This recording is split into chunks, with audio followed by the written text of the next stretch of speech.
By 1968, the Beatles were no longer the band the world thought it knew. The smiles were gone, the certainty was gone, and in its place stood something darker, stranger, and deeply unsettling. They were no longer just writing songs. They were experimenting with sound itself.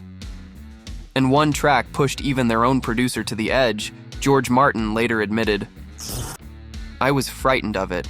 I honestly wondered whether it should be released at all."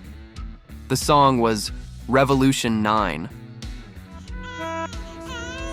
Number 9. 1968 was chaos.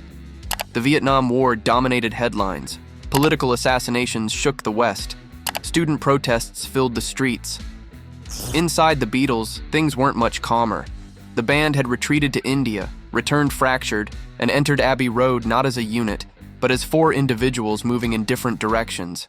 John Lennon, in particular, was changing fast. He was listening less to pop records and more to avant-garde composers, tape experiments, and sound collages. With Yoko Ono beside him, Lennon became obsessed with one question: what if music didn't have to be music at all? Revolution 9 did not begin as a song. There was no melody, no verse, no chorus. Instead, it was built from loops, tape fragments, orchestral recordings played backwards, radio noise, spoken phrases, screams, and silence. Number 9. The most famous phrase, number 9, was taken from a test tape at EMI Studios and repeated obsessively, almost hypnotically. Lennon called it a sound picture of revolution. He later explained, "It was what I felt the revolution was like. Chaos, madness, destruction, and rebirth." For George Martin, this was uncharted territory. He had guided the Beatles from Love Me Do to A Day in the Life. He was open-minded, classically trained, and adventurous. But Revolution 9 terrified him. In his own words, Martin admitted he was genuinely concerned. "I thought it was frightening. I was worried people would think we'd completely lost the plot." This wasn't fear of failure. It was fear of alienating listeners, of damaging the Beatles' reputation, and of releasing something that didn't behave like a record at all. He questioned whether it belonged on a Beatles album, or any album. Revolution 9 lasts over 8 minutes, an eternity for a Beatles track. There is no structure to hold on to, no comfort, no resolution. Listeners hear cries that sound like panic, classical music collapsing into noise, voices arguing, laughing, commanding, sudden silences that feel ominous.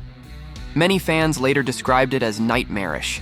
Some radio stations refused to play it, some listeners skipped it entirely, others became obsessed, and decades later conspiracy theories would emerge, proof of how deeply it unsettled people. Crucially, not all members supported the track. Paul McCartney later distanced himself from it, calling it Lennon's experiment rather than a band effort. George Harrison was largely indifferent. Ringo Starr had little involvement. Revolution 9 was essentially John Lennon's vision, allowed to exist because the Beatles no longer operated by consensus. George Martin later admitted, "It was John's baby. My job was simply to make it work technically, not artistically." Despite his fear, George Martin did not block the track. Why? Because by 1968, the Beatles no longer asked for permission. And Martin, though uneasy, understood something important. The Beatles were documenting where they were, not where the audience wanted them to be. So Revolution 9 was released on the White Album, unedited, uncompromised, and unapologetic. It sat between traditional songs, a jarring reminder that this was no longer a pop band playing it safe. George Martin never claimed Revolution 9 was a great piece of music, but he did acknowledge its importance. It represented absolute artistic freedom, even when that freedom was uncomfortable.